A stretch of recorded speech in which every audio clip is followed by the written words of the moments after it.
migrations, climate refugees. I don't know where they're going to go and what their living should be based on. But you know, a lot of what's happening in Syria was triggered by wheat crisis, food crisis, and we're seeing all of that, basically wars being fought, basically because of resources and people not having a place to go. Now, but anyway, they emphasize, and this is going back to PwC and that 2 degrees, they emphasize that we must reduce the carbon intensity of the economy. And the carbon intensity is actually the amount of carbon emitted per dollar of GDP. And we have to reduce that by 6% each year until 2100. Now, although the number 6% looks modest, let me tell you, it is 9 times the current rate of improvement being experienced in the world today. Now, this only underscores the magnitude of the transformation needed. Now, I just want to show you, where's that slide, the previous one?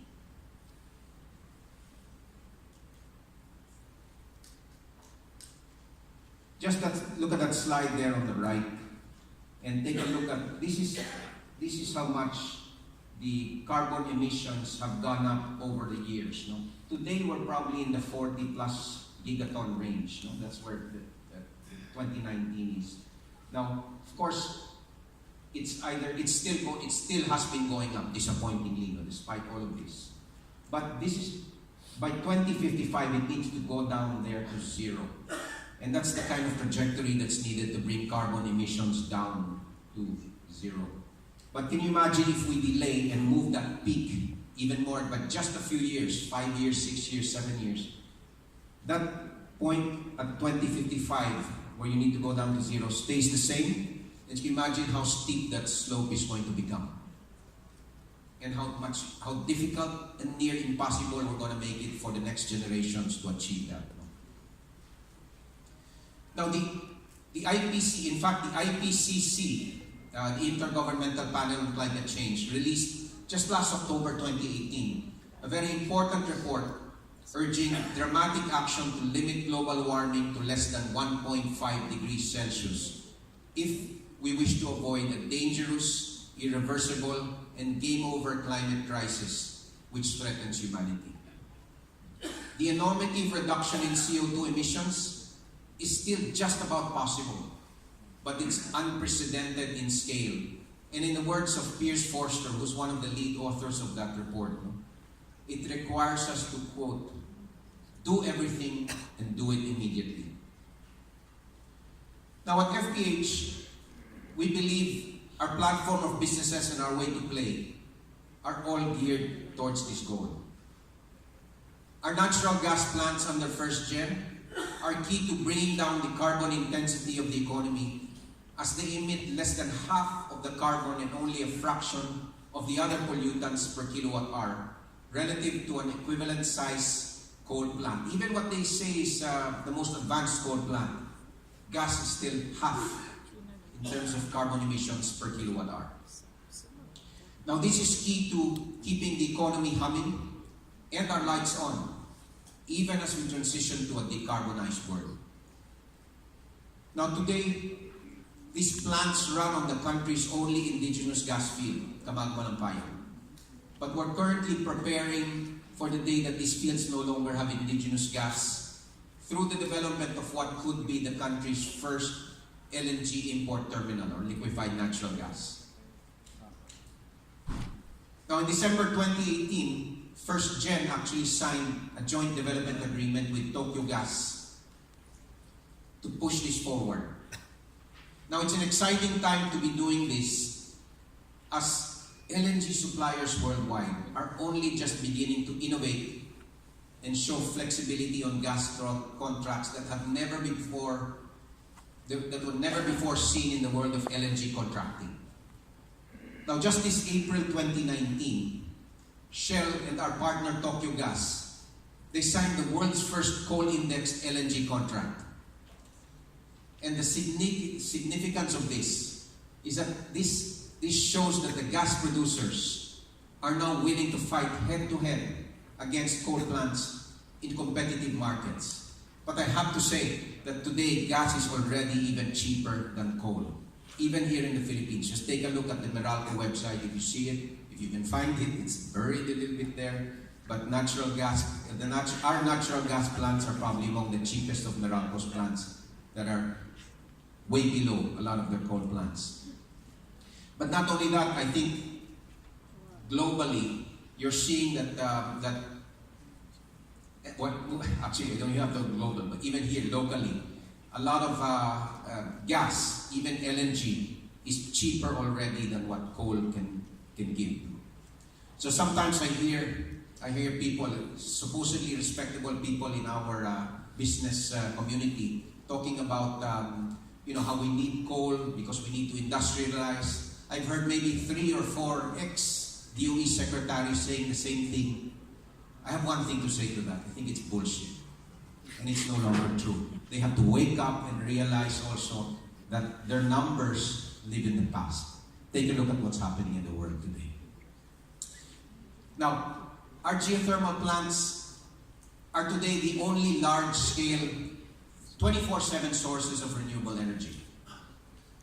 The relatively fixed pricing that we're able to offer our electricity customers is a massive advantage and gives them certainty at a time when our coal-based competitors cannot. In addition, the massive transformation that's taking place at EDC today, or our Energy Development Corporation, is exciting. And it promises to transform them into a leaner but more robust and resilient player and competitor. Now, our decision several years ago to slam the door on developing any coal-fired power for ourselves was prescient. Even as more coal-fired capacity comes online globally, that's a sad fact. But this is the one thing, their utilization and capacity factors are falling. The International Energy Agency, or IEA, figures for 2017 showed the average capacity factor of coal plants globally has fallen even more to 52.8%, and that's down from 59.3% in 2013. Now I can imagine the owners of these coal plants, for them, this is alarming.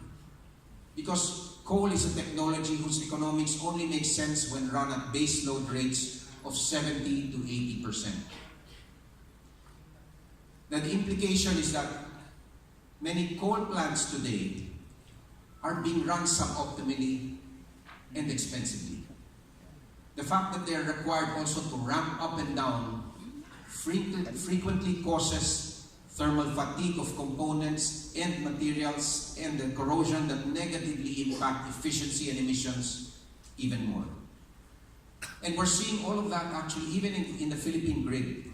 You're seeing a lot of the coal plants go down. And when we look at the reasons why, they point to a lot of, almost on a daily basis, boiler tube leaks and all that. Boiler tube leaks are basically that. It's showing thermal fatigue because, again, of all of the ramping up and down that's needed. And this is going to exacerbate even more, as we've talked about in the past, and in past messages I've always said this.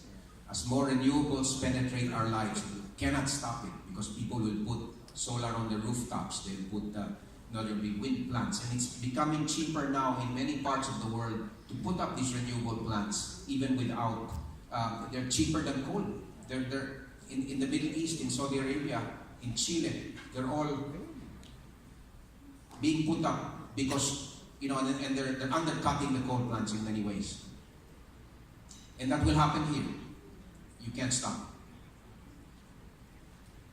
Now, aside from the fact that coal-fired power no longer has a place in the world that needs to decarbonize rapidly, its economics are also being rendered uncompetitive in grids increasingly being penetrated by more intermittent renewable energy sources, as I was just saying earlier. So its days are numbered, and more so as over 100 global financial institutions, public development banks like the World Bank, the European Investment Bank, Asian Development Bank, national development finance institutions, and in countries like the Netherlands, Brazil, Sweden, the KfW of Germany, export credit agencies mostly from the OECD member countries, private banks such as Morgan Stanley, Credit Agricole, ING, US Bancorp, Deutsche Bank, Banco Santander, Citi, HSBC, Standard Chartered, ANZ, Macquarie, our partners, and even insurance companies like AXA, Swiss Re, Lloyds, Generali, Nippon Life, all of them have announced coal finance restrictions as first steps toward more substantive action in support of the Paris Agreement. I'm still waiting for the local banks to be on that list, but somehow I think they're still asleep. But I hope they'll wake up soon. Especially in a country that's we're probably one of the top 5 countries affected by climate change, and we saw that directly in Yolanda. We saw how the poor were affected so much. The poor that didn't even know, they didn't have the carbon footprints to have caused it. And they lost their homes, they lost their livelihoods, they lost their lives, they lost their loved ones. And I find that the biggest injustice. It's almost like a social injustice in this world. Now our world today teems with change and disruption.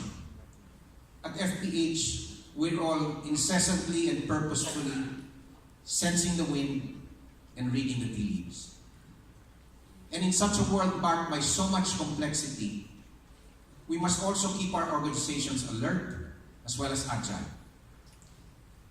But let me just say that real and lasting shareholder value can only be had when we place the interests of all our stakeholders, our customers, the planet, and humanity at the center of everything that we do. The world's paradigms are shifting yet again. And as a company, we intend to help that shift in the best way we can, no matter how small. It is amongst these great challenges where we intend to build the many great opportunities that will foster true shareholder value. Thank you for your continued trust and unwavering support.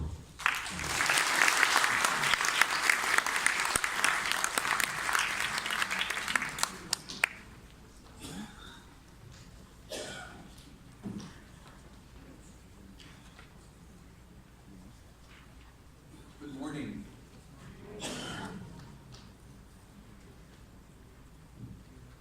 So dear stakeholders,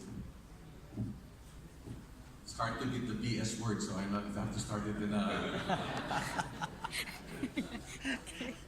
Dear stakeholders, we are now at a time in history where everyone with any insight of the climate crisis that threatens our civilization and the entire biosphere must speak out in clear language, no matter how uncomfortable and unprofitable that may be. The bigger your carbon footprint is, the bigger your moral duty. The bigger your platform, the bigger your responsibility. Strong words. I actually wish I had said those words, but I did not. It took a 15-year-old Swedish girl to say these powerful lines. Her name is Greta Thunberg, a Nobel Peace Prize nominee who has inspired an international movement to fight climate change. In August of last year, Greta sat outside the Swedish parliament and staged a weekly school strike for the planet. So she missed school every Friday to take her stand on this existential threat that will affect her generation the most. In March this year, something interesting happened in the global climate movement. Children from 123 countries did the same, fighting for the very planet they will inherit. Greta has since found widespread support from the fellow youths all over the world and has been prominently featured in global events like the United Nations COP24 Summit in Poland, the World Economic Forum, and the European Union Parliament. You can watch Greta in YouTube and you'll be amazed about her clarity in thinking and her frustration with the leaders today who are not acting responsibly. Now, Greta's words came to mind as I prepared my statement for this year's annual shareholders meeting. She and so many others see it. The global consensus is clear, the science is clear, and even children feel it. The climate is in crisis. I think of it because I myself am a father of 4, and I too have a 15-year-old child. To me, Greta is in fact like your child, appealing to us parents to act responsibly during times of crisis. The year 2018 was the 4th warmest year on record. It was also the year the Philippines was visited by 21 tropical cyclones, including Category 5 Typhoon Ompong in September last year. The situation is expected to turn even more drastic. The UN's Intergovernmental Panel on Climate Change reports that in a little over a decade, the world will fully feel the irreversible effects of climate change. The world could hit 1.5 degrees Celsius warmer as soon as 11 years from now in 2030 with devastating impact. The Philippines is an archipelagic country right in the midst of this typhoon belt. We rank 5th in the world for countries with the highest weather-related losses from 1998 to 2017, and 3rd in the world for those at risk in facing natural disasters. On our very shores, 3 things are happening: more frequent and violent weather patterns, rising seas, and recently, scarcity of potable water. Pair that with an infrastructure bottleneck and income inequality where the poor become poorer as their health, homes, and livelihood take a regular beating. All greatly impact the Filipino family. So while many are aware about the climate issues, it pains me to see that very few are translating that awareness into action. The Philippines' current energy mix highly favors dirty energy, coal, which today already accounts for 52% of the total energy mix. And with the additional new coal-fired plants, it would comprise a dominant 80% of the mix. Not a good sign of things to come, especially since we import most of our coal from countries like Indonesia. This means more harmful gases are dumped daily into the atmosphere, taking us closer to the threshold that can cause havoc to the environment and society. And at what cost? At a very high cost. Our lives, the survival of our planet, and our home. We need to make a stand. We cannot allow this to happen. So we at First Philippine Holdings have made crucial, pivotal choices in the way we run our businesses. 3 years ago, we made the decision not to invest in coal. We power through when others would hesitate. This is more than an advocacy. Sustainability is our legacy. For our energy business, we have chosen clean, renewable, and cost-competitive sources such as natural gas, geothermal, hydro, wind, and solar. Moreover, our chosen platform was developed with cost competitiveness and affordability as a priority with the Filipino consumers in mind. This is what makes us unique. This is what distinguishes First Philippine Holdings vis-a-vis our competition. The choices we make are always powered by our desire to do good. The conglomerate's stellar financial performance last year demonstrates that there are economic benefits to taking the high road. We are proving that it can be done. For the year ending December 31, 2018, FPH Group's top line grew by 20% or 20.5 billion pesos from last year's 105 billion to 125 billion, following strong operating results across our energy, real estate, construction, and manufacturing businesses.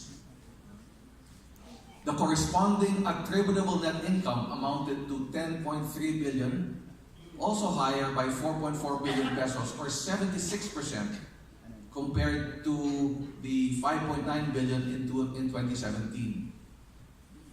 Our robust revenue figure translated to a record high recurring net income attributable to equity holders of the parent of 10.4 billion, higher by 3.6 billion or 53% compared to 6.8 billion in 2017.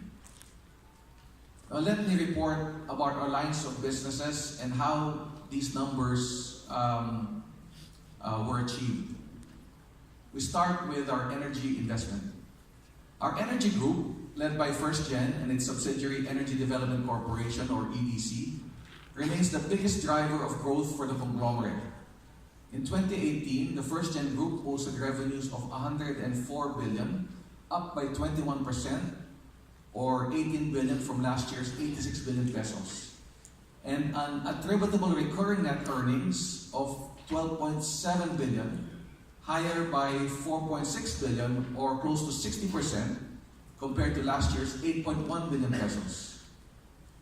The Energy Group contributed 8.1 billion pesos or 73% to the 2018 recurring earnings of FPH. First Gen started strong in 2018 as it secured a baseload power supply contract for its 420 megawatt San Gabriel natural gas-fired power plant. San Gabriel started delivering power to Meralco in the second half of 2018 and has effectively reduced the overall average cost of electricity to Meralco's customers. We can now add San Gabriel to the other large units of First Gen, namely Santa Rita and San Lorenzo, in delivering predictable and stable earnings for the foreseeable future. This proves yet again that being eco-friendly does not have to be costly. As we transition to a low-carbon future, we continue making headway through the joint development agreement signed between First Gen and Tokyo Gas for the liquefied natural gas terminal in Batangas. Tokyo Gas, who has 20% stake in the LNG project, is a global leader in LNG and one of the biggest market buyers of gas in the world. It is worth noting that this is their first international investment in a downstream regas terminal, which signals their confidence in First Gen and our ability to see this project through. The terminal's construction will be completed in about 4 years' time, just in time for the closure of the Balampaya Deepwater Gas to Power project in 2024. We are happy to report that strong interest in the project from local and international players validate the vital role of LNG in the country to ensure continuous operations of our existing natural gas plants and their importance in the transition to a clean energy future. This is an essential development to address our country's future growing energy needs through low carbon solutions. And I'm here to tell you that it can be done, and First Gen will make it happen. Another highlight worth noting was the successful delisting of EDC from the Philippine Stock Exchange, so that investors who wish to invest in clean and green companies can focus on First Gen or even FPH.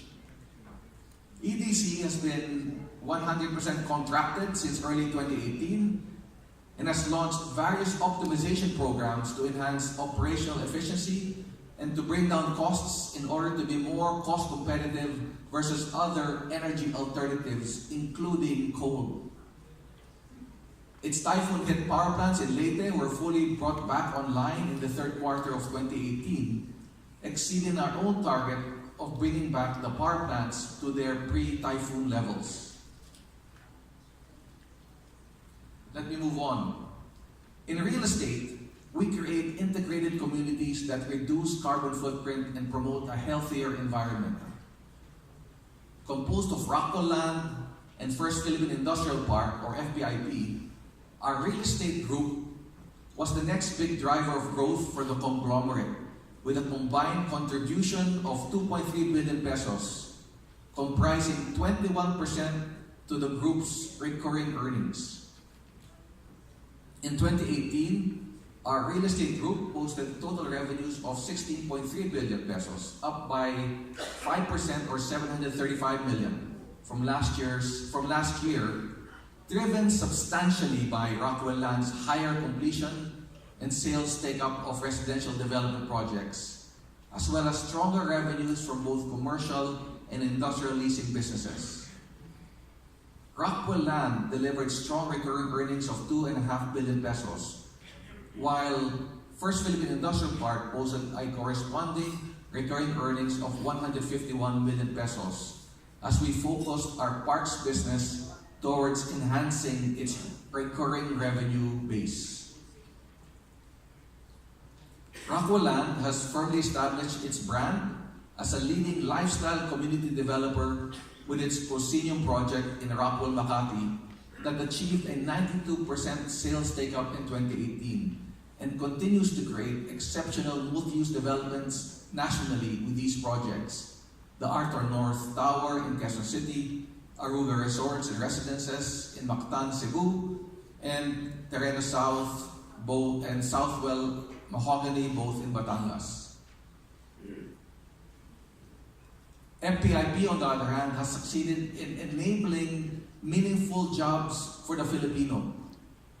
We are generating high-value jobs in the countryside and strengthening our country's manufacturing sector, which saw 10 new locators in 2018, bringing its total to 135 locators, generating close to 65,000 quality jobs.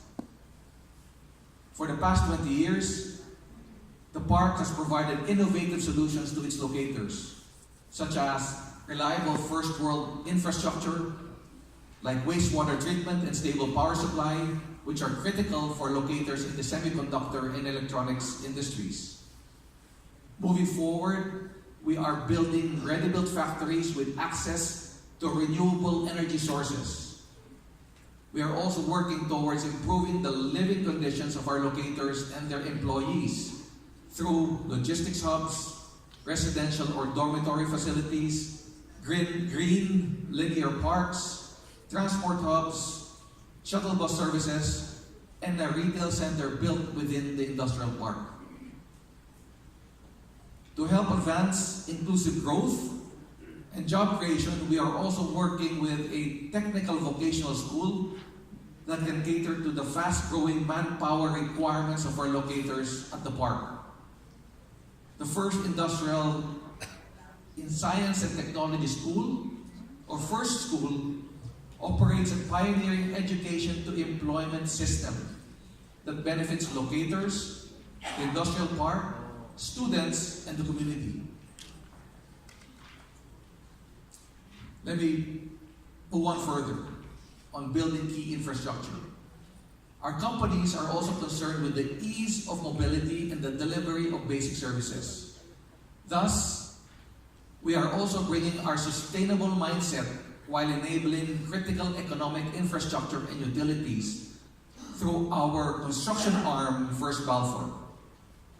In 2018, the First Balfour Group posted revenues of 4.8 billion pesos and a recurring net income of 190 million, contributing 2% to the group's recurring earnings. The 2018 revenues were 469 million or 11% higher than last year, while recurring earnings was slightly lower by 17 million than last year's 207 million pesos. More importantly, First Balfour commenced work for landmark projects such as the Cebu-Cordova Link Expressway, a cable-stayed bridge which will link Cebu City and Cordova, and then the Novaliches-Balara Aqueduct number 4, an aqueduct which will deliver bulk water to Balara to help address Metro Manila's growing water needs. NBAQ4 is the first of its kind in the country, as it will use a specially built tunnel boring machine to build a 7.3-kilometer aqueduct passing under Commonwealth Avenue in Quezon City. This puts First Balfour at the forefront of developing underground tunneling expertise, which will be helpful for large and more complex projects such as building subway stations and hydroelectric plants. First Balfour also ended 2018 with an order backlog, a healthy order backlog for construction projects at an all-time high of 11.4 billion pesos. 2018 was also a good year for First Philec, our manufacturing arm with a rich history of pioneering proudly Filipino-made transformers. In 2018, First Philec delivered impressive growth with revenues of 2.3 billion, higher by 14%, and 39 million or 8% in attributable recurring earnings from 482 million to 521 million pesos, contributing 4% to the group's recurring earnings. This reflects First Philec's success in retaining its foothold in the electrical transformer industry. We are also strengthening our green legacy with the rebirth of the Belpress building as the Chronicle building. While the name harkens back to the Lopez Group's heritage, the new building will be a forward-looking development anchored on sustainable technology and design principles. Once completed, the Chronicle will be one of the most energy-efficient and water-efficient buildings in the country. The Chronicle will be the headquarters for FPH and all its subsidiaries, and is targeted to be operationally carbon neutral and both LEED and Verde certified. LEED, which stands for Leadership in Energy and Environmental Design, is a program maintained by the U.S. Green Building Council and the most widely used green building system in the world. Verde, on the other hand, stands for Building for Ecologically Responsive Design Excellence, is a local green building rating system developed by the Philippine Green Building Council. Ultimately, work on the Chronicle can give us a better idea on how we can apply these green building techniques to our businesses, particularly in our real estate and construction operations. We see the Chronicle setting the example of how energy-efficient buildings should be built in the Philippines.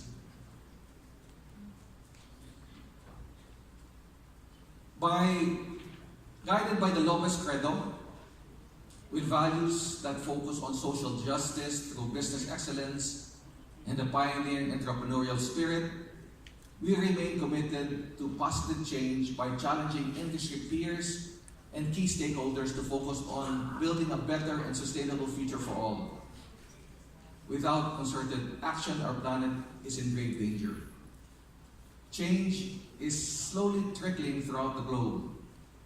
Currently, the trend is to go green, with many of the big investors shunning dirty power like coal for fear of stranded assets and public criticism.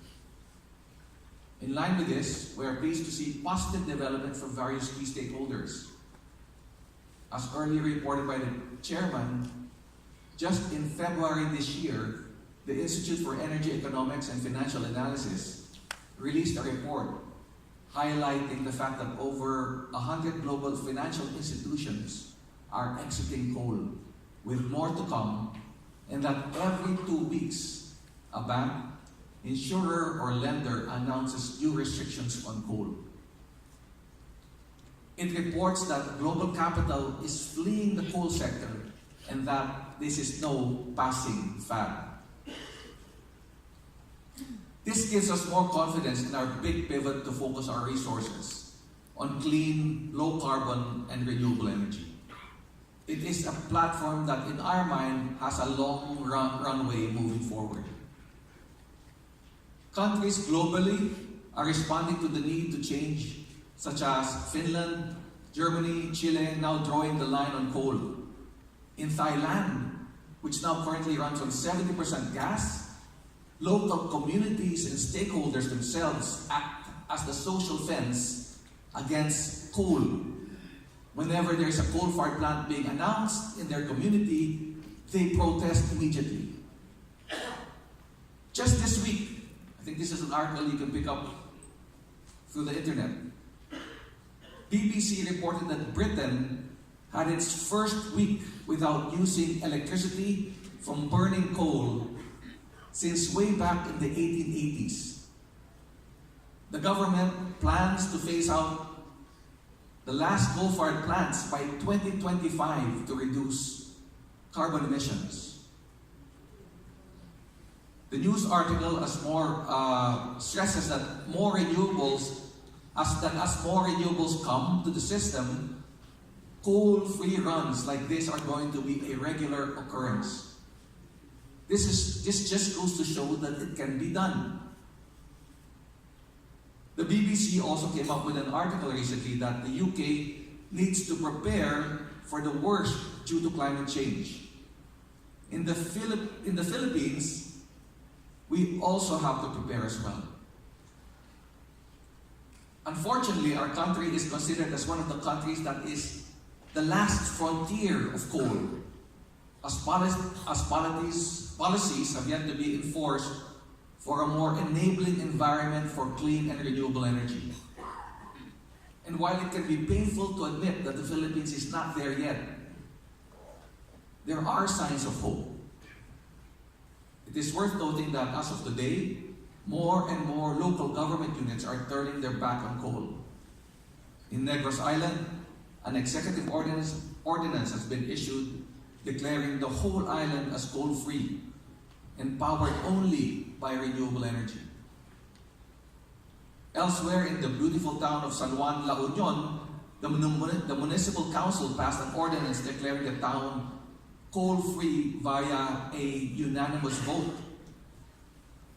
Others have declared a coal-free future way ahead. These include provinces of Bohol, Guimaras, Ilocos Norte, Masbate, and South Cotabato, as well as Osamis City. In closing, I'd like to leave you with more words from Greta. In a speech delivered at the Climate COP24 in Katowice, Poland, she said this: "In the year 2078, I will celebrate my 75th birthday. If I have children or grandchildren, maybe they will spend that day with me.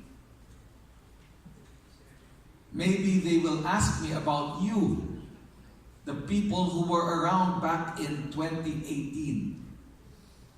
Maybe they'll ask why you didn't do anything, but there was still time to act." Let's not wait for that time to come, when our children and grandchildren look us in the eye and ask, why didn't we do anything?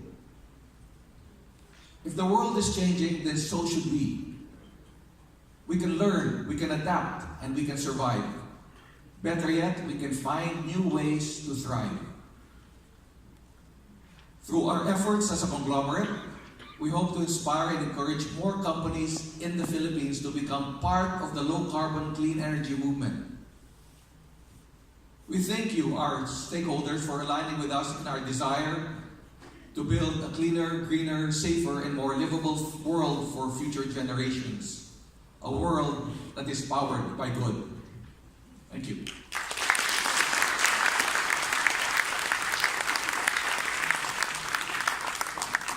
Thank you very much for that very inspiring message, guys. Copies of the management report, which includes the audited financial statements for the year ended December 31, 2018, were distributed to stockholders prior to this meeting. The management report and the financial statements include all pertinent actions undertaken during the year, as well as the activities and performance of the subsidiaries and affiliates. The Board of Directors approved the issuance of the financial statements last March 20, 2019. The floor is now open for any questions from the stockholders, as management is now prepared to clarify or elaborate on any matter reflected in the management reports and the financial statements. Our external auditor is also here to explain as may be necessary. Mr. Chairman, I move for the approval of the management report, the approval and ratification of the Board of Directors' approval of the audited financial statements for the year ended December 31, 2018, and that the appropriate resolution for approval to be drafted by the Secretary be passed.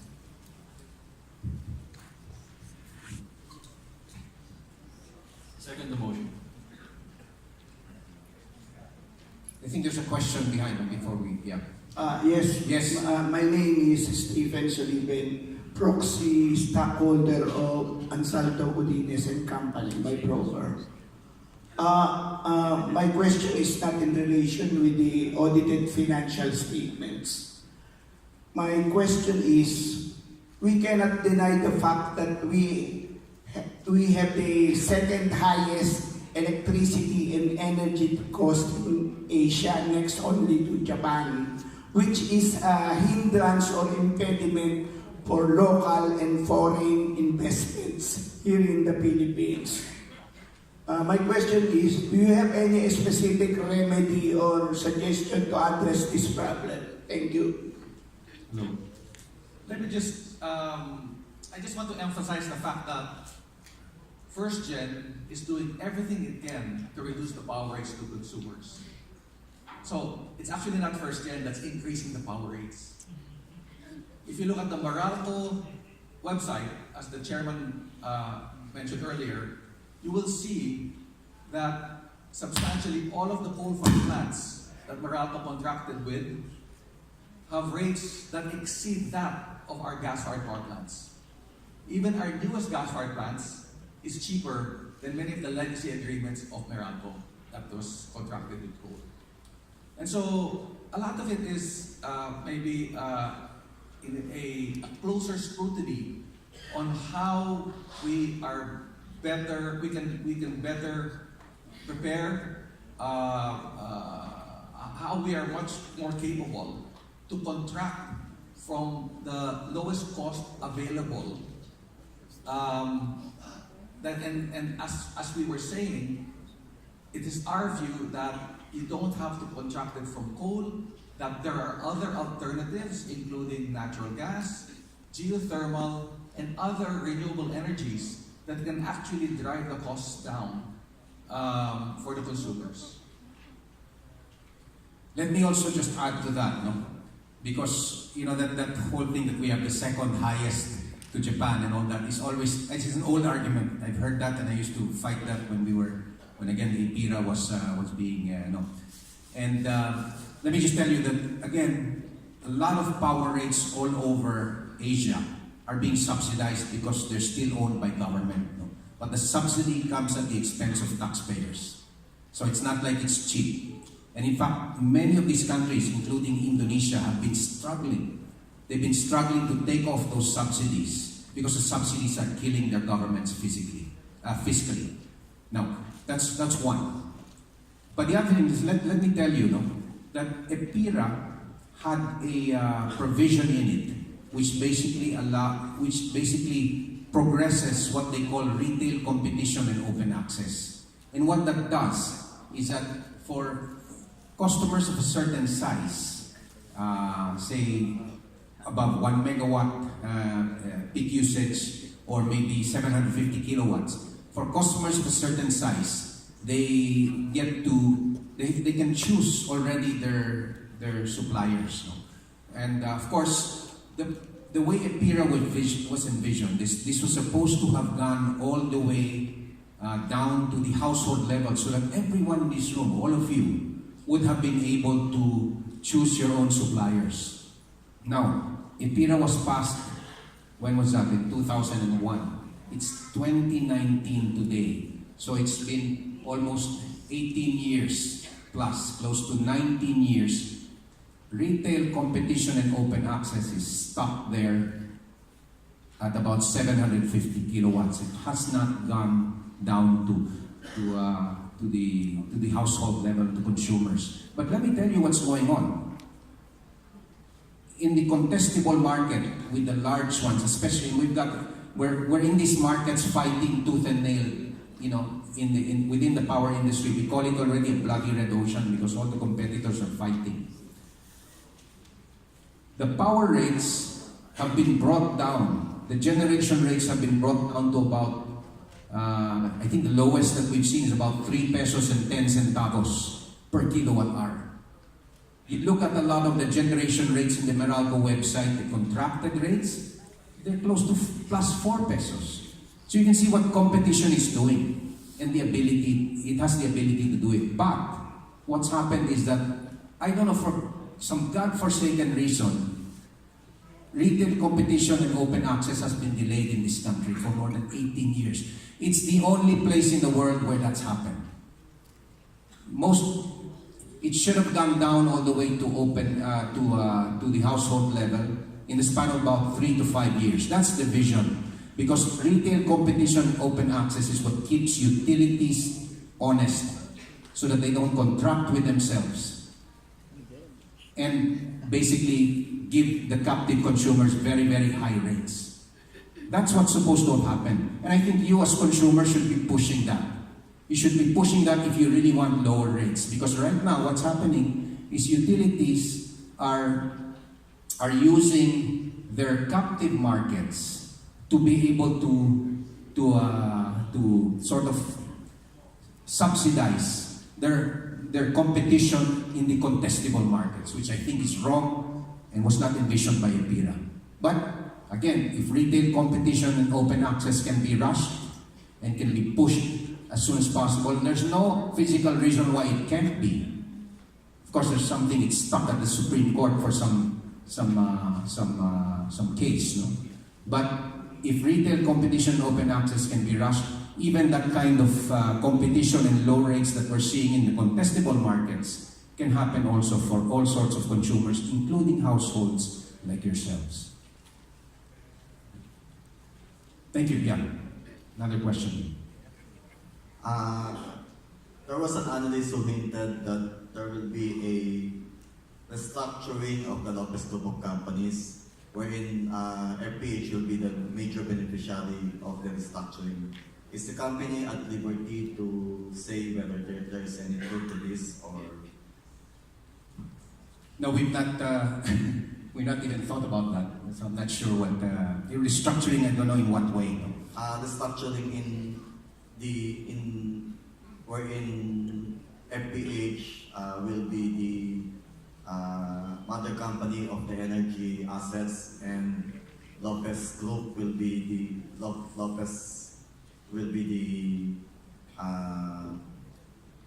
mother company of the real estate, etc. So FPH will be Lopez will buy from FPH the other assets. No. We haven't been looking in that direction yet. I don't know if I read it right. The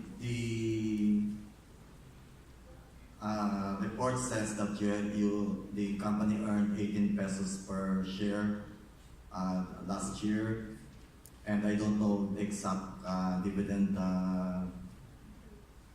rules of the company, but as compared to the previous year, it was 10 pesos. So do you have any plans of making more than 2 pesos dividend this year? Hello. So our approach all along has been a steady 2 pesos per share, and that's been very consistent. The other approach to enhancing our shareholder value and we feel it's a better use of our limited financial resources, is through a buyback, through exercising our buyback program. And when you look at the share price of FPH, since we instituted that buyback program, you combine the dividend plus the appreciation of the share price, and with respect to the appreciation of the share price, it actually outperformed the PSEI index. So what it translated into actually is an enhanced return for our shareholders. And so one approach is to increase the dividend. The other approach is whatever we have allotted for, as far as dividendable cash, we've been using that proactively to buy back our shares. And so we think that's a better use of any excess cash we have today. And we continue to be active in the buyback program. But don't you think the buyback is the company is more the major shareholders will be the beneficiary of the buyback, not the minor shareholders? The minor shareholders get an increased return on the same percentage pro rata basis as the major shareholders. So we're not driving this to benefit one single shareholder. It's driven so that it benefits across the shareholder base, whether you're the majority shareholder or whether you own one share in FPH. I'd like to ask, a lot of analysts are saying that the fair value of the company is so much higher, more than 100 pesos per share, but it seems that over the past years, it doesn't seem to reflect. Do you have any insights on how we are also as frustrated about it, but that's the reason why whatever excess cash we have, if you don't believe in the company, then we believe in the company, then typically what happens as far as behavior is concerned is then the company has every right to buy the shares back at a huge discount to the fundamental value. That way, it improves in the long term the value for the remaining shareholders who stays and continues to be loyal as a shareholder of First Philippine Holdings. And there are many ways of slicing the cake, but I think that's an approach that we have taken and said this is a better approach for our shareholders, especially in the long term. I have some comment regarding the mall being run by purely renewable energy. I'd like to just ask if the source is solar. Don't you think that it creates a secondary problem? No, they have their own solar facilities that address their office building, but practically all of the renewable energy is coming from geothermal. Geothermal into this mall. So how is it being done? It's transmitted from our geothermal plants in Luzon via transmission lines to here. So you have your own transmission line going here? No.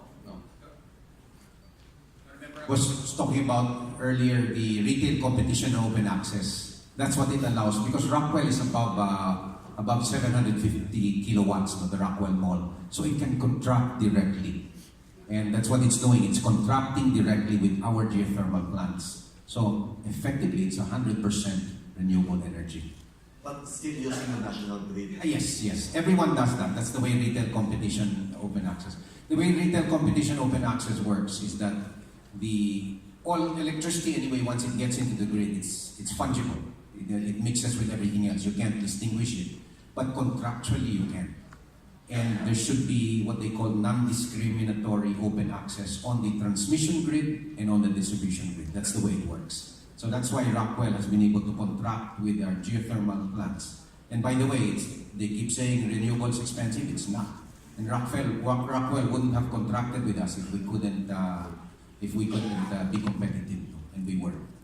But if you use the national grid, you cannot really say that it is 100% being run by renewable. No, as we said, electricity, once it gets a kilowatt hour is a kilowatt hour, right?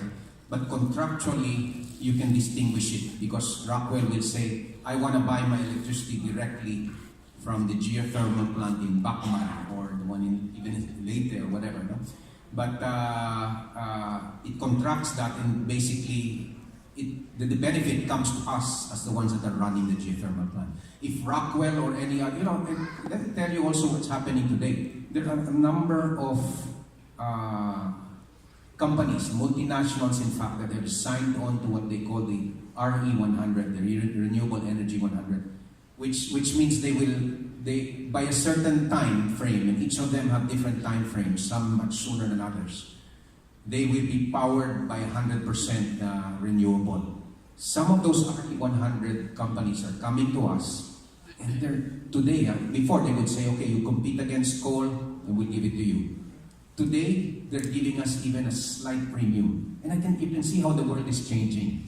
And they're giving us a slight premium because it's renewable. And, God bless those companies, no? Because it's really how the way the world changes. Okay, thank you. Thank you. Yes, this is a gentleman. Good morning. Morning. I'm June Gabiling, Bangkal, Makati. Now, I have many questions regarding the Tagalog ko na. Si Mr. Mabasa sa Bangkal. What happened with the building? Tony, you may want to update our friends from Bangkok.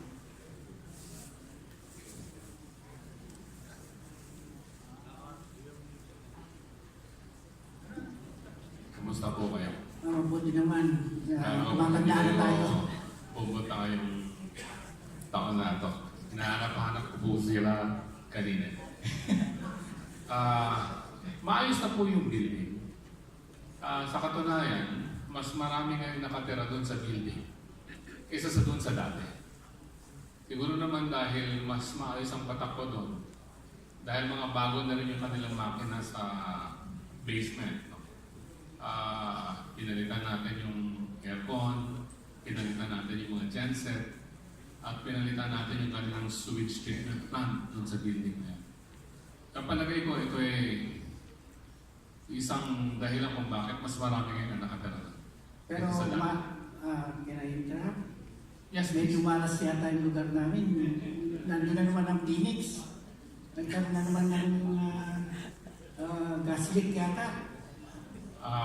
Hindi ho namin alam kung tiyak na may nangyari doon sa gasolinahan na yun. Pero nung araw na yun, nagpatulong po yung barangay. At masabi ko, tipatalastas po yung technical team namin, kanda request na tumakbo ron at tumulong. At gusto lang din namin matiyak na walang iba pang problema. Sa kasalukuyan po, wala na po laman yung tubo doon. Kaya wala na ho tatakas. Okay. Thank you very much, Mr. Mabasa. Yeah. Now, I have a questions tungkol sa pagpunta rito sa bagong venue natin. Medyo naligaw yata kami yung pagpunta rito. Ewan ko, marami yata nagtatawanan, naligaw sila pagpunta rito. Maganda nung una, dahil sa Philippine stocks, medyo okay naman ang pagpunta natin. Tapos sa venue na sinima rito, medyo makikita namin yung mga director ng First Philippine Holdings dahil kasi elevated yung lugar natin na Ngayon itong kwan, medyo kailangan yata ng fine-tuning. Kasi pagpunta rito, pati yung mga sandwich, ewan ko, kung naubos, wala na may stockholder. Is that true? Yeah! Hindi ko pa pinag-pilita na... Let's make sure before they get out, we should have more. That should not happen. Yeah. Thanks for telling us. Thank you very much. Yeah. Now, regarding the parking, well, in-introduce ko nung araw na magkaroon ng parking ng mga stockholder at na-aproba naman.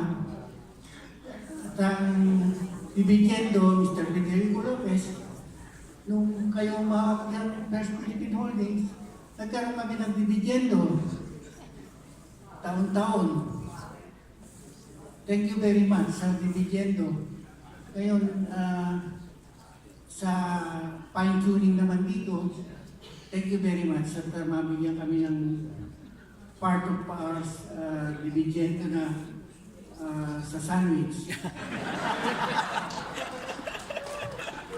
Thank you. I hope we can bring the dividends higher than just increasing the sandwich locations. But you know, that's definitely where we're headed to. Thank you very much. Thank you too. Thank Okay, you. Yeah. that's all I can say. Okay. And is that a question in the back there? Okay, this lady here in the front first. Yes.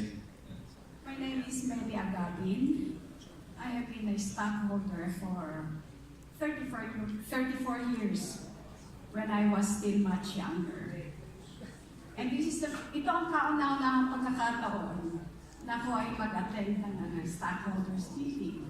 I don't know for what reason, pero ako ay nagalak dahil para akong nag-attend sa isang conference na ang main topic ay climate change. Congratulations. Thank you.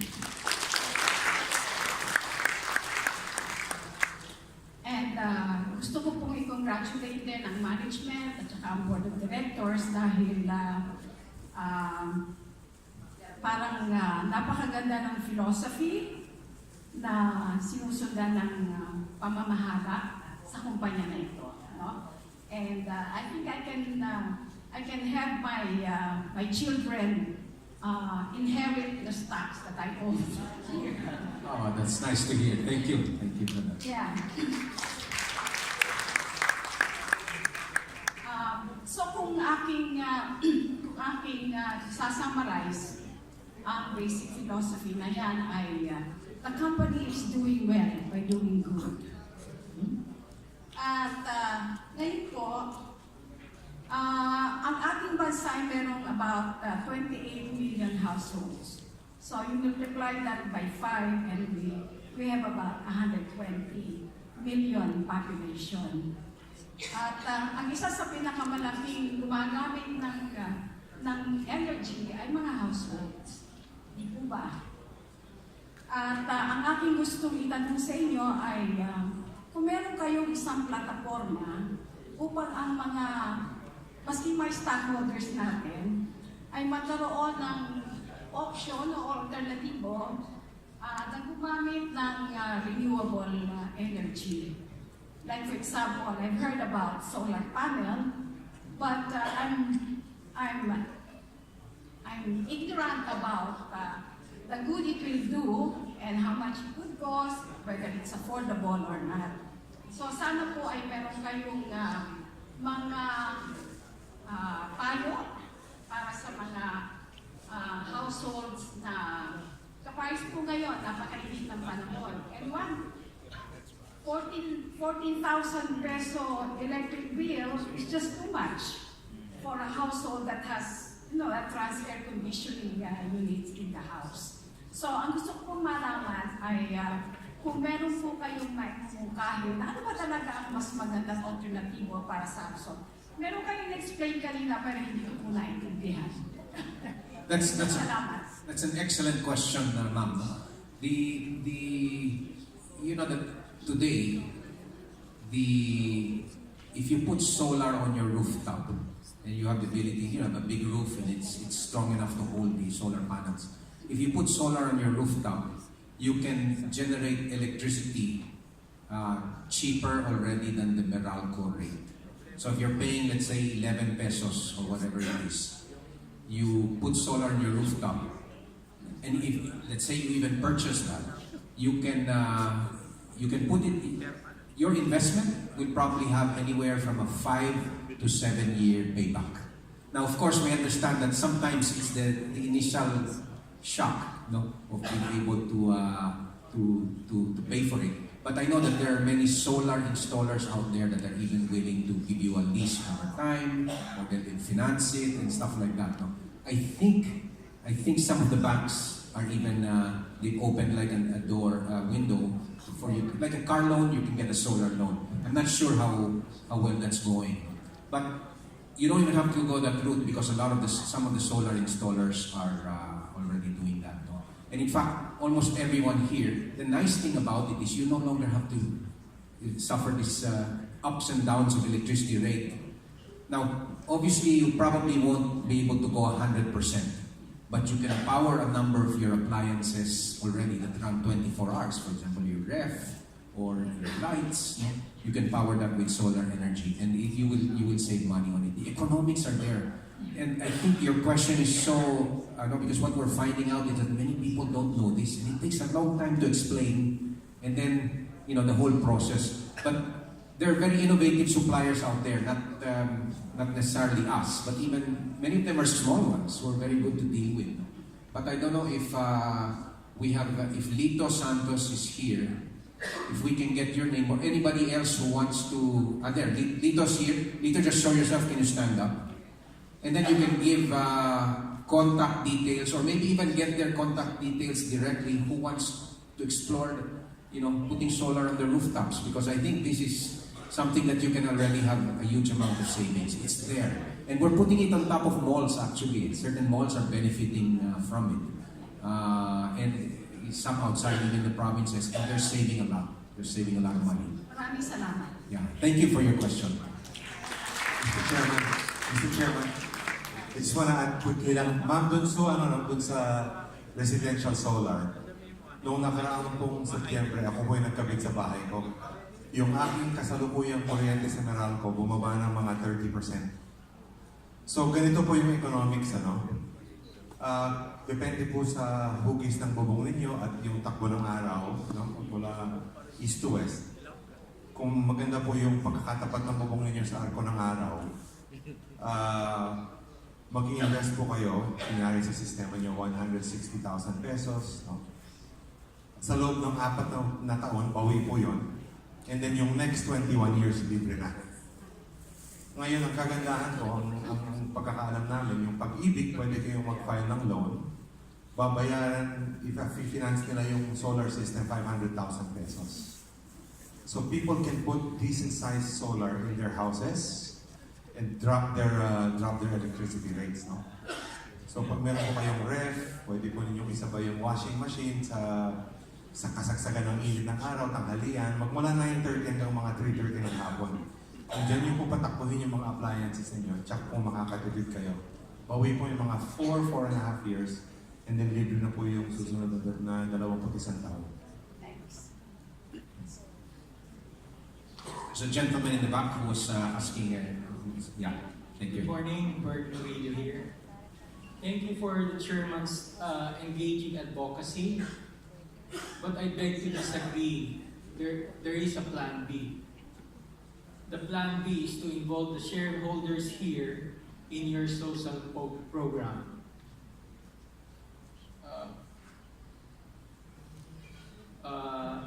Next is how can the shareholders be involved? We'd love to hear that. In a social program. Yes. Yeah. The next is a question.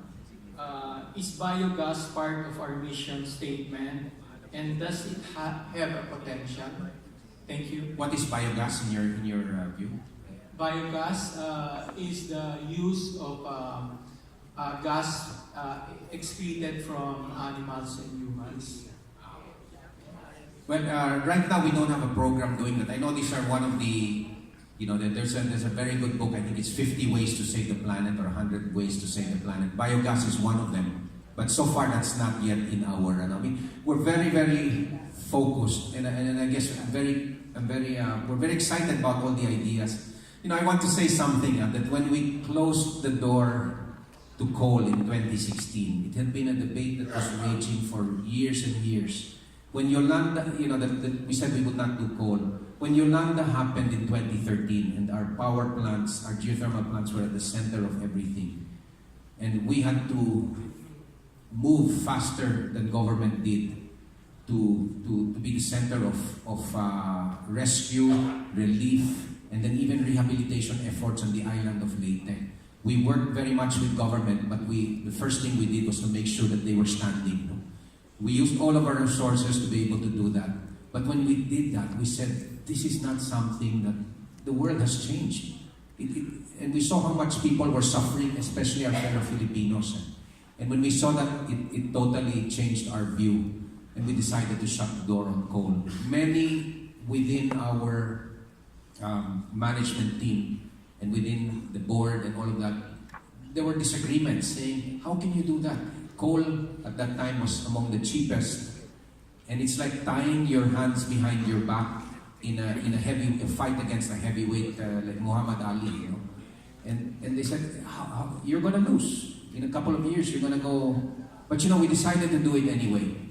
And you know, the magic when you shut the door to something like that, and you're forced to look at, you know, just the alternatives. It's like, you know, the analogy we like to point to is Cortez. I don't know if you know that Cortez is remember is he Portuguese? Cortez was Portuguese who founded Mexico, because he basically, when they landed on the shores of what was not yet Mexico at that time, he burnt all the boats behind him.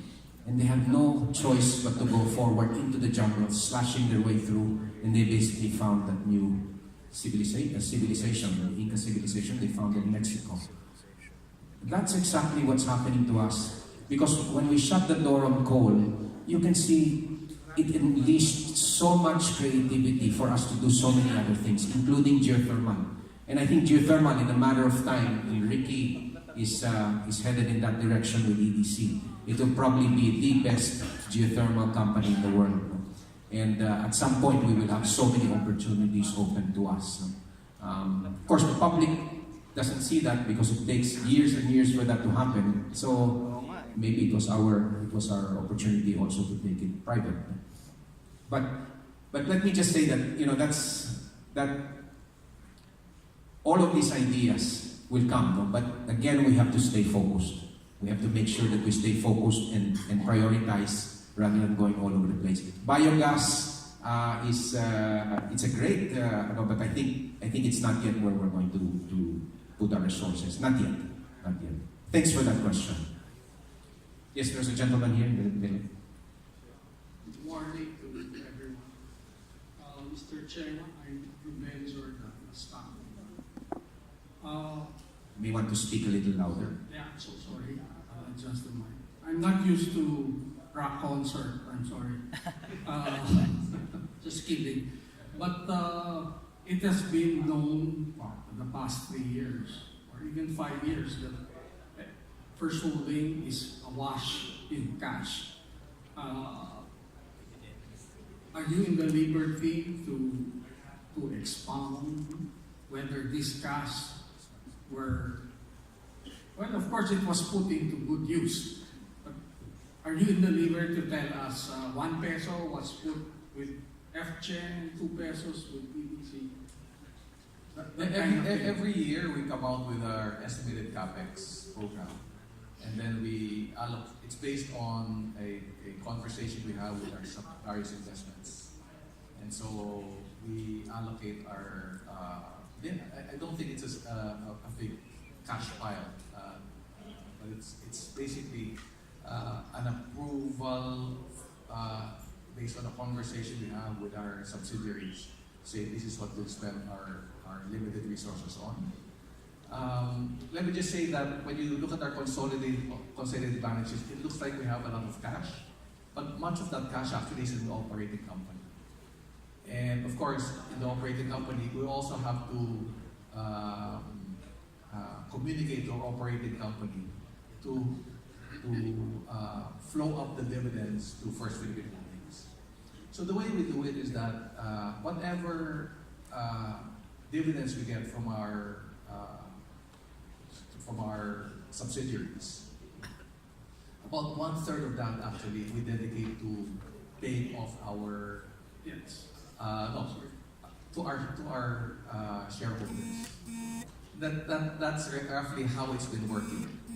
And then the balance of that is really reducing our debt, and then maybe making other investments. And as the chairman pointed out, we would have thought that at the time when we turned our backs against coal, that there would be no opportunities for making other investments. But as we look through our platforms or our different lines of business and have this honest conversation with the CEOs and management of these other businesses, they are really finding ways of being able to look at these opportunities to put it in investments that in our minds will do well by doing good. And so we think we are just really starting that journey of being able to be more clear about putting our investments in areas where we can do well and do good at the same time.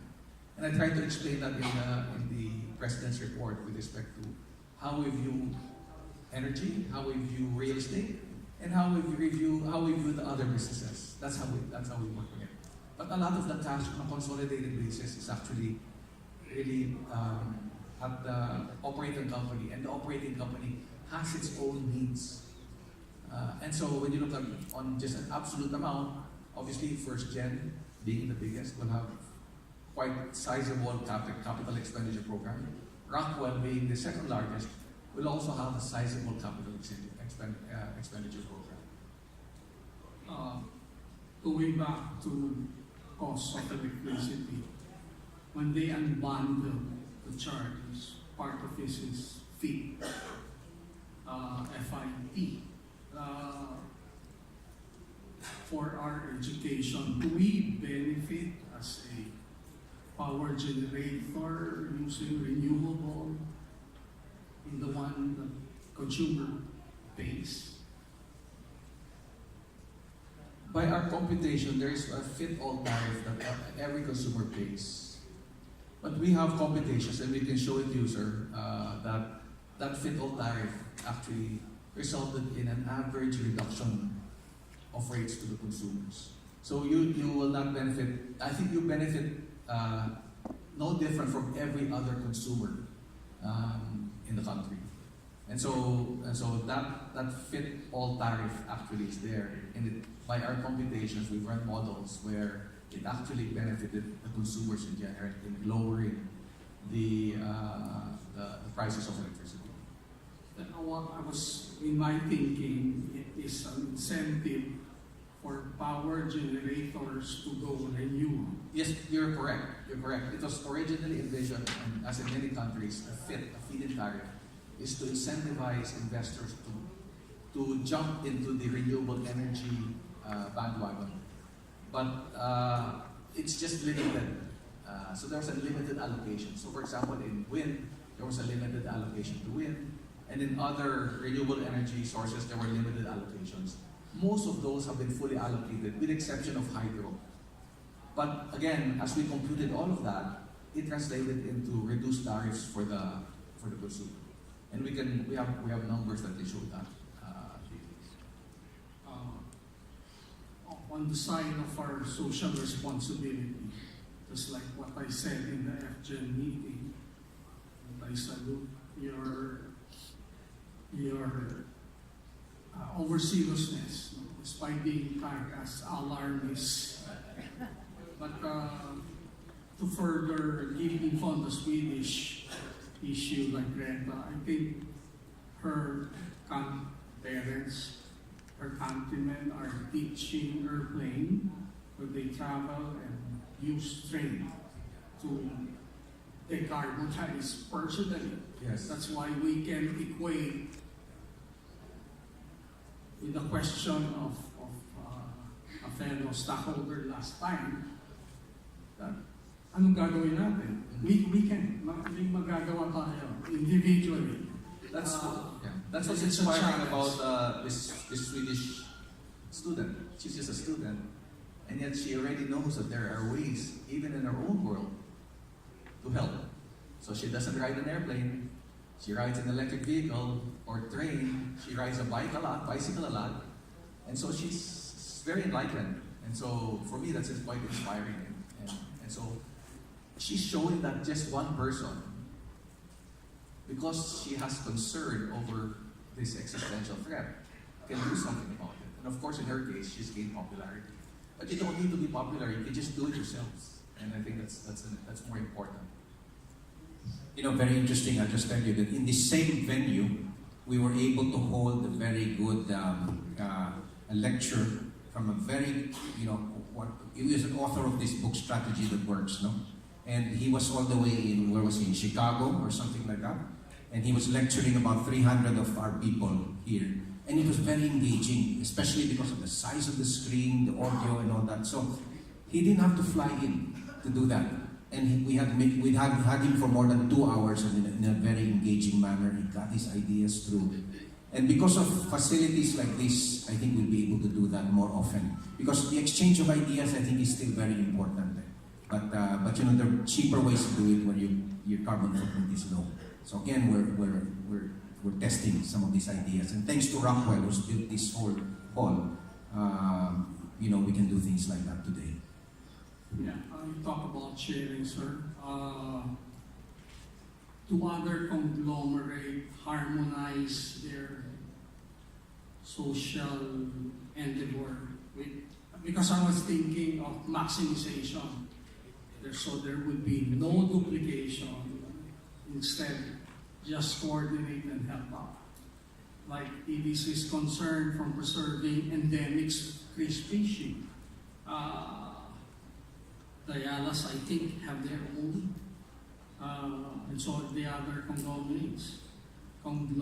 So I think there's a need to harmonize and coordinate and make use of what is available.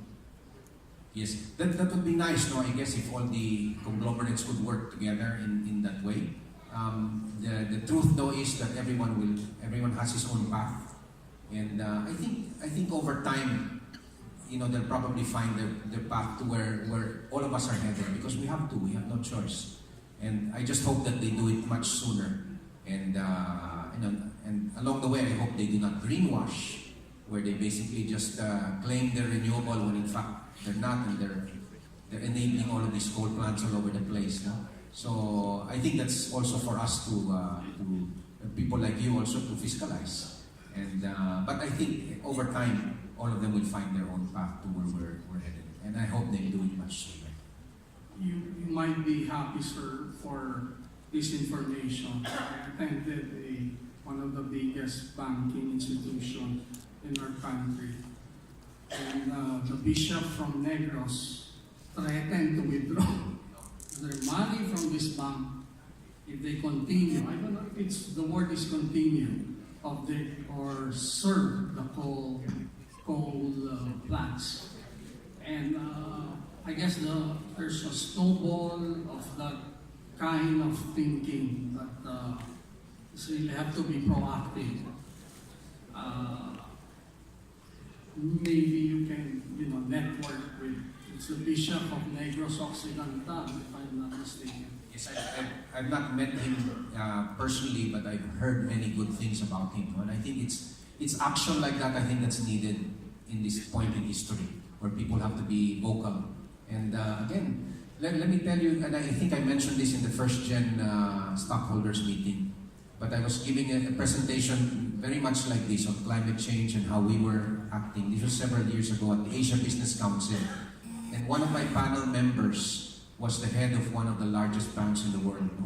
And he was telling me after that, he said, Vicky, it's coming and it's happening. My own staff, and these are not even officers, but my own staff write me, and they write the board when they hear that and they're asking us, why do we continue to finance this coal plant or this coal mine and all of that. Every time they also get new applicants, and sharp, bright new applicants, especially millennials and Gen Zers who are coming into the workforce. These applicants are the ones asking their questions. They're asking the questions saying, what is your stance on financing coal plants? Because if you answer that, well, some of the banks here in the country said, oh, we still need a balance. Your house is burning and you say, oh yeah, we still need a balance. And when they answer that way, these bright young millennials and Gen Zers don't work for them. They choose somewhere else to go. And the millennials and Gen Zers are becoming the largest, they're probably the largest consumption class already in the US, and they're gaining in purchasing power. And as they gain in purchasing power and then in numbers, in terms of being the employees of choice, companies will have no choice but to move in their direction and to respond to that. And so we're seeing it happening. He told me this, and that's why you can see a lot of the banks all over the world doing that. But it takes voices maybe like yours, your children, your grandchildren to basically say that. And just keep that conversation alive and stoke it as much as you can. Yes, sir. Please don't left out the baby boomers.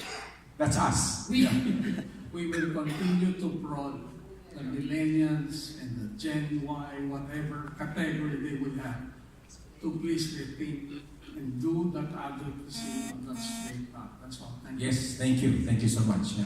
You see us, gentlemen.